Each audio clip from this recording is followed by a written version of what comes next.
हरिहर नाम के एक गांव में हरिहर और जानकी की शादी होती है और वो एक छोटे से झोपड़े में अपना घर बसाते हैं। शादी के 1 साल बाद उनको जुड़वा बेटियां होती हैं।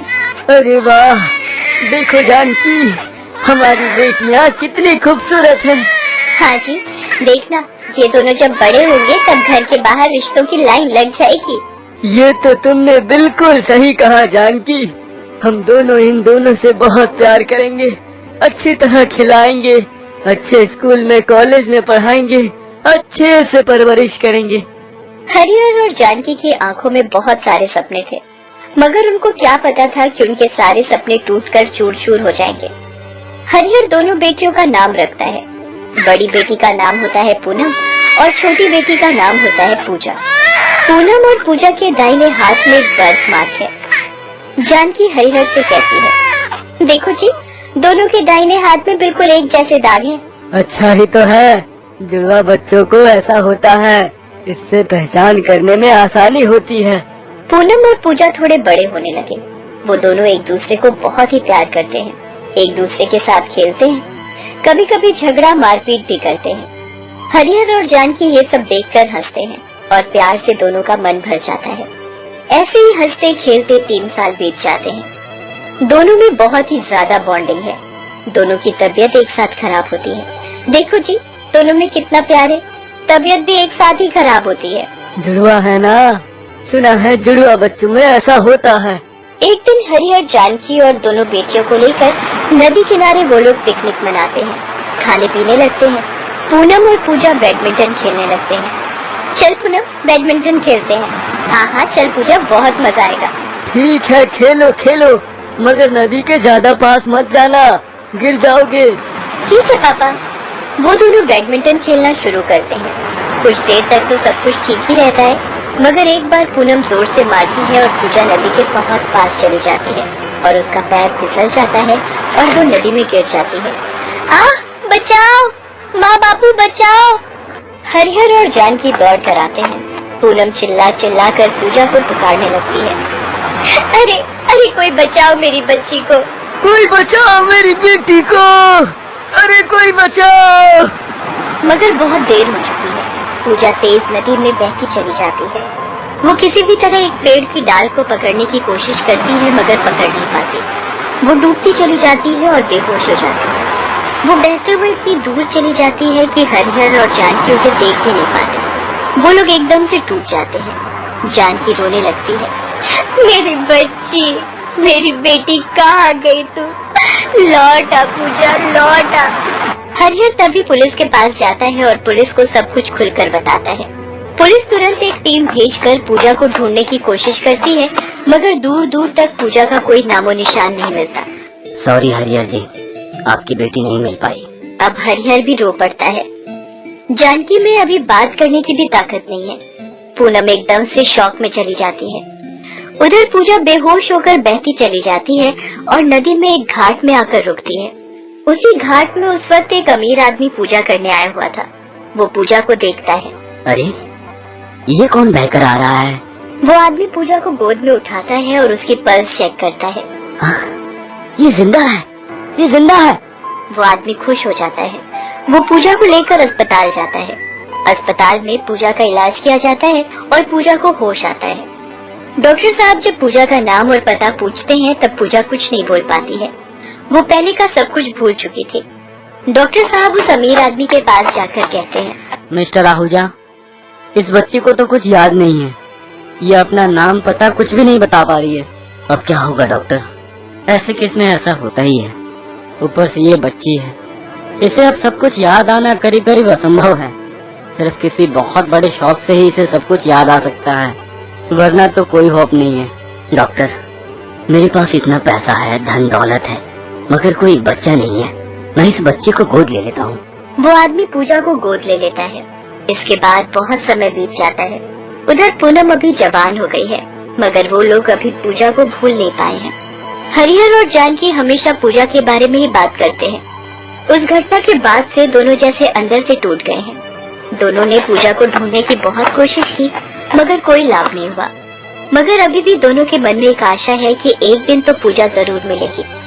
वो गरीब है, पूनम स्कूल के बाद शहर के एक कॉलेज में परीक्षा देती है और उसे कॉलेज से स्कॉलरशिप मिल जाता है। वो शहर में पढ़ने जाने के लिए तैयार हो जाती है। अच्छे से जाना बेटी, और हॉस्टल में अच्छे से रहना और अच्छे से पढ़ाई करना। हाँ माँ बापू, आप लोग चिंता मत कीजिए, मैं पढ़ाई खत्म करके ही लौट आऊंगी और आपको लेकर शहर चली जाऊंगी। पूनम चली जाती है। वो पहली बार शहर जा रही है। उसे पता नहीं है कि शहर के लोग कैसे होते हैं, वो कैसे पोशाक पहनते हैं। पूनम गांव में जो सलवार कमीज पहनती थी वही पहनकर चली जाती है और शहर पहुंचकर हॉस्टल में दाखिल हो जाती है। अगले दिन वो कॉलेज जाती है। कॉलेज जाकर वो एक दूसरी ही दुनिया देखती है। सभी लड़कियां छोटे छोटे कपड़े पहनकर घूम रही हैं कैंपस के अंदर। पूनम सलवार कमीज पहनकर गई है। अरे ये क्या, यहाँ तो सारी लड़कियां छोटे छोटे कपड़े पहनकर घूम रही हैं। किसी को शर्म नहीं आती क्या? तभी वहाँ श्वेता नाम की एक लड़की आती है। उसके साथ और भी 2-3 लड़कियां हैं। श्वेता दिखने में बहुत ही मॉडर्न है। वो कहती है, अरे ये देखो कहाँ से आ गई है गांव की गंवार, कोई ड्रेसिंग सेंस भी नहीं है, सलवार पहनकर कॉलेज आई है। कहाँ से आ जाते हैं ये लोग। ये सुनकर पूनम गुस्सा हो जाती है। मुझसे तमीज से बात करो, समझी ना? क्यों, तू कहीं की महारानी है क्या? मेरी मर्जी है, मैं किसी से भी कैसे भी बात कर सकती हूँ। क्यों, ये कॉलेज तुम्हारे बाप का है क्या? और नहीं तो क्या। हाँ, ये तो श्वेता के बाप का ही कॉलेज है। सुन लड़की, ये मेरा ही कॉलेज है, ये समझ ले। यहाँ मैं जो बोलूंगी वही होगा, और अगर मेरी बात नहीं मानी ना तो इस कॉलेज से निकाल दूंगी। पूनम को डर लगता है। बहुत मेहनत के बाद उसे इस कॉलेज में दाखिला मिला है। यहाँ से जाने का कोई ऑप्शन नहीं है उसके पास। ऐ गवार लड़की, पहले ही दिन तूने मुझसे पंगा ले लिया, इसकी सजा तो तुझे मिलेगी ही। चल कॉलेज का बाथरूम साफ कर, चल।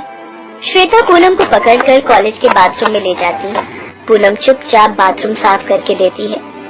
अरे वाह, एकदम चकाचक कर दिया। वो तो करेगी, झाड़ू देने वाली तो लगती है। ये बड़ी अच्छी बात करी है तूने। श्वेता और बाकी सारी लड़कियां पूनम का मजाक उड़ाते हैं। पूनम को बहुत बुरा लगता है। वो हॉस्टल लौट कर रोने लगती है। हे भगवान, ये सब क्यों हो रहा है मेरे साथ? क्या गांव की लड़कियों को पढ़ने लिखने का कोई अधिकार नहीं है? नहीं, हार मान लेने से नहीं चलेगा, मुझे लड़ाई करते रहना होगा। पूनम अगले दिन फिर से कॉलेज जाती है और कैंटीन में खाना खाने बैठती है, मगर तभी श्वेता आती है और खाना नीचे फेंक देती है। अरे बाप रे, खाना नीचे गिर गया। रोना आ रहा है क्या मेरी बच्ची को? कैंटीन में बैठे हुए सारे लड़के और लड़कियां पूनम पर हंसने लगे। पूनम वहाँ से चली जाती है। तभी उसके पास एक लड़का आता है। हाय पूनम, मेरा नाम सागर है। कैंटीन में जो तुम्हारे साथ हुआ ना, उसे दिल पर मत लो। वो श्वेता ऐसे ही है, उसके पापा का कॉलेज है ना, इसलिए उसको कोई कुछ नहीं बोल पाता है। सागर अच्छा लड़का है। पूनम के साथ उसकी दोस्ती हो जाती है, मगर श्वेता हर रोज पूनम को परेशान करती रहती है। अगले दिन श्वेता उसके पालतू कुत्ते को कॉलेज ले आती है और पूनम के पीछे छोड़ देती है। पूनम जान बचाने के लिए भागती रहती है। बचाओ, बचाओ!